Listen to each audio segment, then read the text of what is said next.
celebrating 12 years of possibility. Pilot Flying J and Halloran Hilton Hill present Anything is Possible. Today's guest, Tammy Sommers.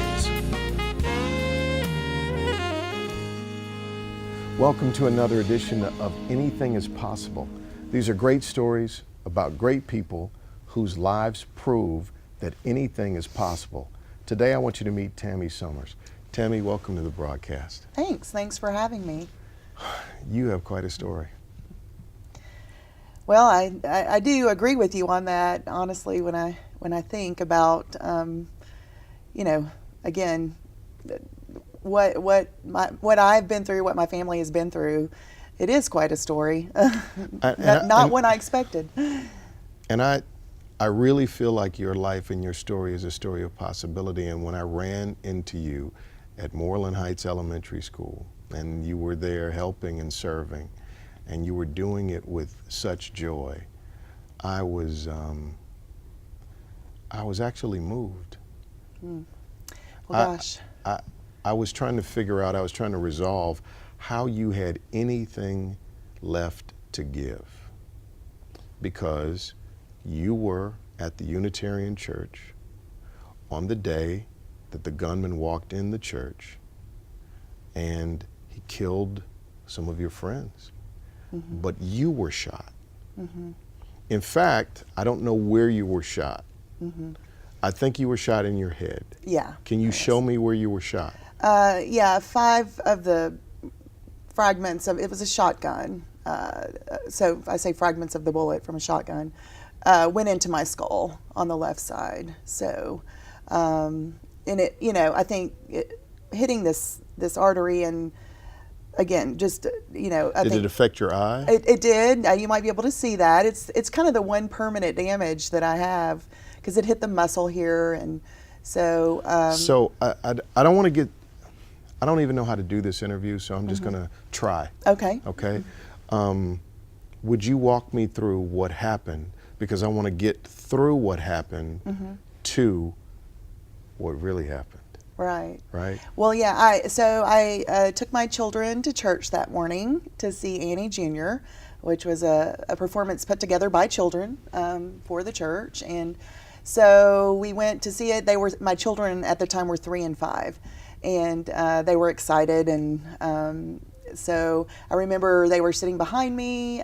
We were running a little late, and as the play started, they were leaning forward. I said, I got to get them to better seats, so I actually moved them to the bench in front of me, and then as everything started, then something happened, and I honestly don't even remember, but that's when the shooting occurred.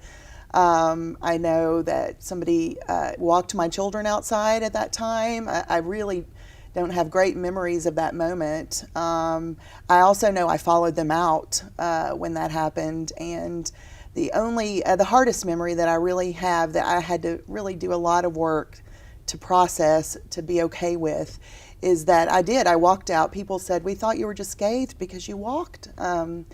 And I sat on the ground, held my children, and I bled all over them. And that is the memory that I really had to do a lot of work to. That's not something as a mother one would ever want to do, or, didn't even sort of intentionally do it, but I do remember it happening. Did you hear anything? Do you remember hearing gunshots? I don't remember hearing the gunshot. I really did not know. You just remember sitting there, bleeding on your children. In fact, I always thought, or I shouldn't say always thought, when I came to again, because I have 15 days that I just don't remember. I don't remember anything after that occurred, and then I guess I go into shock, and then I have 15 days of no memory. But when I started coming back again and remembering, I thought I had carried my children out. I didn't realize someone else had. So I say I remember, but I remembered sitting there bleeding on my children. I want to take a break here, but I have a question that I'd like for you to consider. Do you think that sometimes we go blank in traumatic situations because the experience of or memory of that situation would be too much. That there is some molecule of grace in just that you don't remember. That there's a part of this you don't have to go back to. That's enough to bleed over your children. Think about that, and we'll talk about it. This is Anything is Possible. This is Tammy Sommers. Possibility powered by Pilot Flying J, Covenant Health, Home Federal, and the Knoxville News Sentinel. Coming up. Something occurred in my life that I never would have wanted to have happened to me, ever. No one would have wanted that to happen to you. But what I chose to do with that did make me stronger. Welcome back to Anything is Possible. I'm trying to imagine how you lift from such a horrific situation something of value. In fact, something that changes the trajectory and purpose of your life. We'll get to that. This is Tammy Sommers. So I was asking you that question about whether or not blacking out has a way of psychologically redacting the experience. I mean, quite possibly. There are so many memories that so many people who were there that day have that I don't have. Talk to me about life after being shot in the head, because you were shot, you lived. Is there any survivor guilt? I did for a while, after a while, think that I was given time. I was injured, I was almost killed, and I was given time to recover from what had occurred in that church. And I worried a lot about the people who were in the sanctuary that day who weren't injured and really weren't, feared, were they given the time that they needed? They actually, many of them had memories I didn't even have. Were they given that time, Right. I was given. And I say not only just the time, but the support. I've always had a definition of Southern hospitality, and it was certainly redefined. Where are you from originally? Nashville. Nashville. So, And what was your career up to that point? As I was before the shooting. Yes. Well, I had actually been an educator, but I was brought on board with NAI Knoxville as the chief operating officer, which was it really was a great experience, great job, great company. But I said, and Mary Bell Cole and I had many discussions about me seeking what I knew I was supposed to be doing. Which I would is? often say, I feel blessed to have my life. I need to pay attention to what I'm supposed to be doing. So, it's back in the area of youth and in education. I'm doing family intervention work and teaching psychology as well. So I feel like I'm back in my arena, which is good. Not sure where I'm going to land with that. So. How old are your children now? So now they are 9 and one is about to turn 11. So they're 9 and 10. What do they remember of this? I say the 9-year-old, his memories are limited. I mean, he was 3 when it happened, but yet we can't go to a fireworks show without him sort of melting down. We see things that come out, but even though he can't really restate the whole memory. The child who is about to turn 11, he really does remember it all. And I say another reason, the reason that we have made it where we have is due to very good mental health care, very good therapy that has supported really each of my children, my husband and me, and then us as a family. Any brain damage? No, I say I am a Patricia Neal alumni, so they did it was amazing to work with them, and before we wrapped things up, they did an IQ test, and they said I actually had an above average IQ for a 38-year-old woman, and I thought, well, I didn't know that. So no permanent damage. It really is amazing. I say, except I have some issues with my left eye that sometimes people notice, especially when I'm on a sleepy day. It droops a bit. So in the beginning, it didn't open at all. So what of the people who died that day? And how did the church community resolve that? Because I mean, do you still attend that church? I do. And were you angry at the shooter? Were you able to process and resolve that? What's that? Well, based on what occurred, all I've really ever felt for that shooter is I've just felt sorry for him. I mean, really, and I've really used this as a conversation, my children and I, a lesson really for them is to say he was not a happy person. Someone who would do such a thing is not. So what kind of a life did he have that would have led to that? Again, I survived. I can see it from that perspective. My kids were not injured. You know, I mean, there are lots of reasons why I see it that way, but I've mostly, felt what a horrible life this person must have lived, really, to do such a thing. How could you not want revenge? And I think that's interesting that you say that. It's funny, as I chose to leave NAI, and I'm presently doing this work with Youth Villages, family intervention, working with at-risk youth. My sister said to me one night when we were talking about it, she said, I feel like you're working with kids who could be the man who shot you if they weren't getting the work you're doing. And I've thought, I think a lot about that.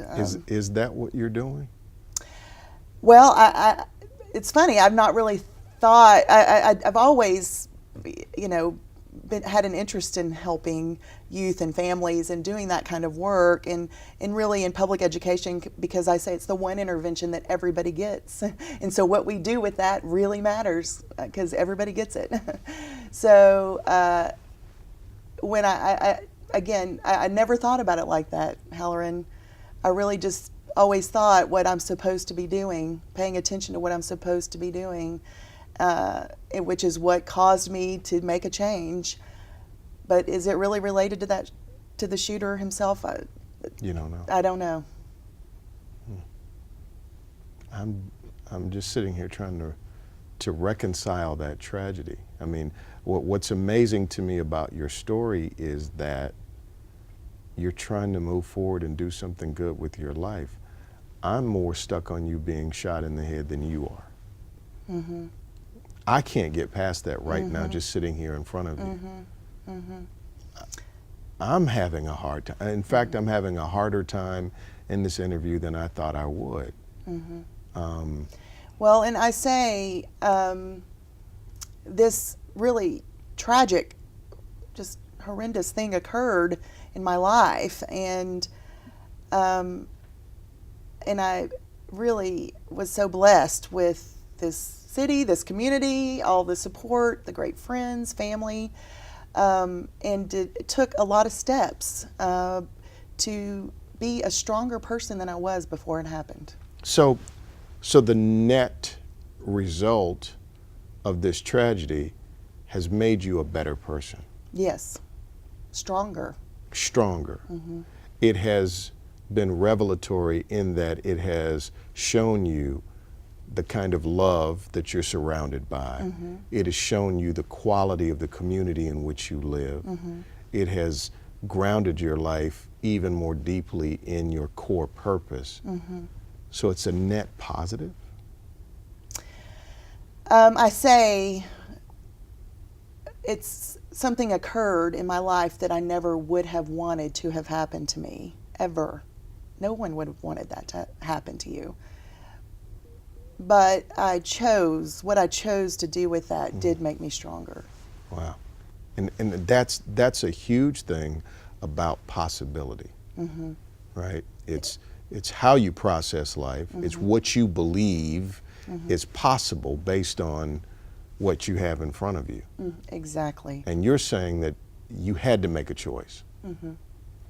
You could either be terrorized by this the rest of your life, because I can't imagine why you don't have post-traumatic stress. I can't imagine why you don't have nightmares. I can't imagine why your children don't have nightmares. I can't imagine why you wouldn't be scared to death just driving down the interstate and have panic attacks. I can't imagine how you're pushing through this. And that's what I'm trying to find. I'm picking in the rubble of this situation, and I'm trying to find out, because there's something there. I saw it in you at that school, a freedom, a power, a life, something. Another thing in the positive is I am a mother.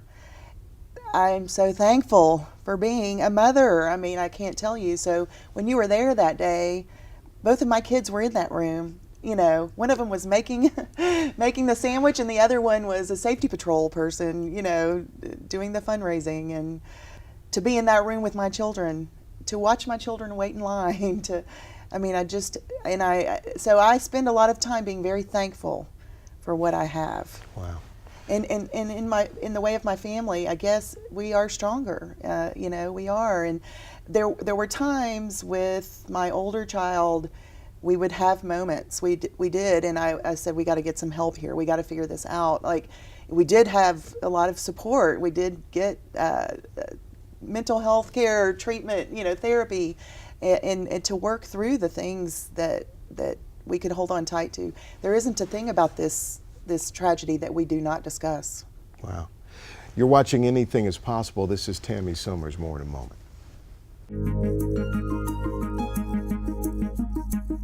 Coming up, I was in Patricia Neal. I made it very clear that my son was getting ready to start kindergarten, and I wanted to take him to school. You know, I mean, he'd gone to other things with other family members because I couldn't go, and I wanted to take him to school. This week, our Home Federal Bank Community Spotlight is on Shangri-La Therapeutic Academy of Riding, or STAR. STAR pairs children and adults with disabilities with horses to help the riders experience personal achievement.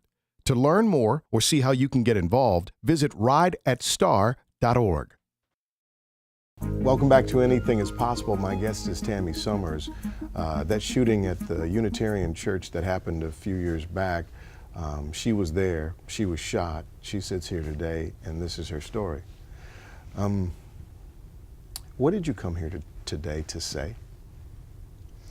Well, when we spoke that day, I thought, again, I think the questions you ask, you know, really help tell a story. And I'm motivated to tell the story really of inspiration for other people when a person is forced, as we are, to deal with a trauma of some sort, something that seems like such a hard hit, that they really could take steps to actually move through that and be healthier, stronger than they were before it happened.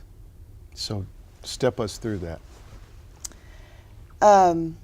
Teach us.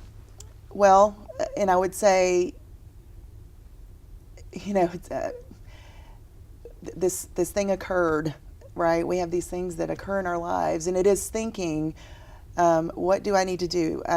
I personally have had other life experiences. I've had a few that really do inspire me to want to write a book of this story. But I say myself, I keep a good therapist. I always will. Right. I need to always be processing that. So one important thing is when a tragedy happens, you have to process that. You have to process what you've gone through and not try to kind of hide that or, you know, put that away. I mean, you can't put that stuff away. So I think Seek help. Find a good therapist. Right. What next? And then, you know, I say what you do with around the people that you love, paying careful attention to those that you love and paying very careful attention to what you want to do. For example, I was in Patricia Neal. I made it very clear that my son was getting ready to start kindergarten, and I wanted to take him to school. You know, I mean, he'd gone to other things with other family members because I couldn't go, and I wanted to take him to school. That was priority. You've got to find a reason to move forward. Focus on what is it that you do want, and then focus on what you need to do to get it. I did get released the day before. I couldn't drive, but I had a great friend, lived close enough to the school. I walked my son to kindergarten. Were you bandaged as you walked him to kindergarten? I was not bandaged. I was bald, but I, at the time, in the beginning, wore a hat. Just wore a hat to school as I walked him there, and it was what an amazing day that I didn't miss. And again, I say I let them know I really want to take my child to kindergarten. So it is paying attention to you know what we really plan to do, want to do, and you know when a tragedy happens, working, what do I need to do of not letting that stand in our way? Keep moving forward. That's right. I'm sitting here and I'm looking at both of your eyes, Mm-hmm. and I'm looking at the good one Mm-hmm. and the better one, right? Yeah. Because yeah. they're, you know, the metaphor for me in your eyes is you can probably see life better through that eye, Mm-hmm. right? Well, yeah. Because in many you- ways, yes, I can. Because you see life differently. Mm-hmm. There's more gratitude, there's more focus, there's more intensity toward the things that you were called to be. And Absolutely. Mhm. And I say there's a part of me that wishes I could have seen that before this happened, better than I did. but you see it But I'm now. very thankful that I do now. Yeah. You see whole new possibilities. Oh, don't you? absolutely. Well, do. I thank you for being here today, Mhm. because allowing us to look at life through your lens. Mm-hmm. I mean, somebody sitting at home or looking on their phone or however they're seeing this online, Mm-hmm. just had so many layers of excuse removed, Mm-hmm. Absolutely. right?